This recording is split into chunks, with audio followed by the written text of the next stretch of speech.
Magandang buhay sa lahat. This is Coach Mel at for today's video ay tuturo ko sa inyo ang pagpaparking o yung tinatawag na reverse parking. At siyempre para po ito sa mga naging estudyante ko sa Nadines AC Driving School na nag-enroll po sa amin. So ito po ay dinaanan na po natin at siyempre reviewing na lang kung paano po ninyo gagawin po ang pag-reverse parking. Alright.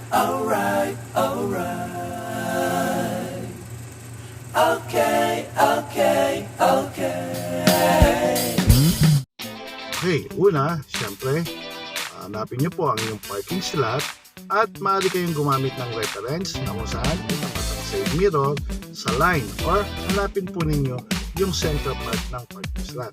Then, tapikin po ang manobela, todo pakaliwa at umabante.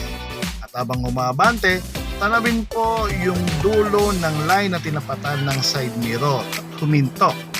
At pagkatapos, kabigin naman ng todo pakanan ang manobela at umatras or mag-reverse papasok ng iyong parking slot. At habang umatras, tatanawin po ninyo ang gilid ng sasakyan na pumantay sa gilid na linya.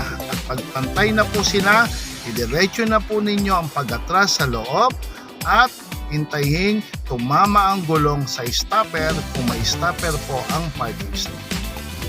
Oh my God! Wow!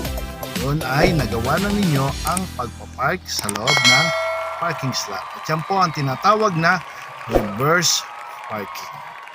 Thank you!